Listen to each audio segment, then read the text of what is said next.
жана кыйраган көпүрөлөрдү оңдоо иш-чаралары. Бүгүн Ош шаарында өзгөчө кырдаалда жарандык коргонуунун аракети боюнча машыгуулар башталды. Алгач жарандык коргонуу кызматтарынын, мекеме ишканалардын, муниципалдык аймактык башкармалыктардын жетекчилеринин катышуусунда өзгөчө кырдаалдар жаралган учурда ар бир мекеменин аткара турган иш-аракеттери боюнча штабтык отурум өттү.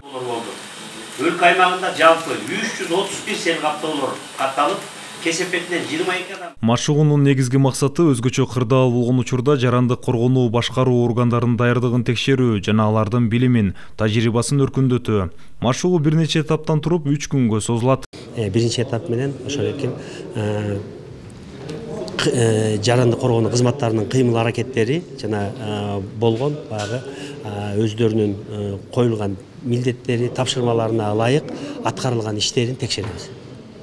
Экинчи этап менен ошол экен аткарылып аткан иштердин практикалык жеринде иштерди көрөбүз. Облус райондордо жарандык коргонуу боюнча машыгуулар жыл сайын өткөрүлөт. Республикалык деңгээлде 3 жылда бир болот.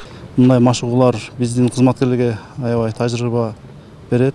Себеби бул жерде биз гана иштебес, жалгыз эле өзүбүз иштебестен бардык жарандык коргонуу кызматтары менен чоң иштегенге мүмкүнчүлүк түзүлөт да.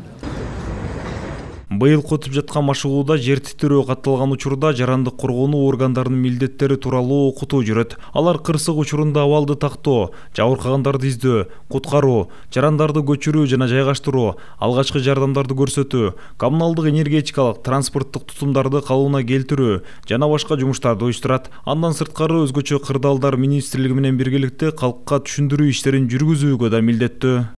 Жер титирөө болгондо жарандар, адамдар биринчиден мындай ызы чууга алдырбастан өздөрүнүн эркин сезимине белгиленген бир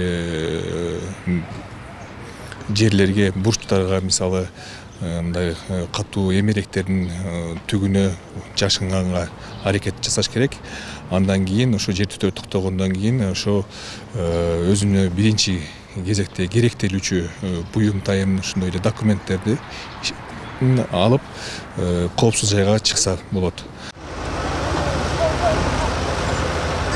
Белгилей кетсек, 2024-жылдын январь айынан тартып бүгүнкү күнгө чейин өлкө аймагында жалпысынан 129 ар кандай мүнөздөгү өзгөчө кырдаал катталып, анын кесепетинен 61 адам каза болгон.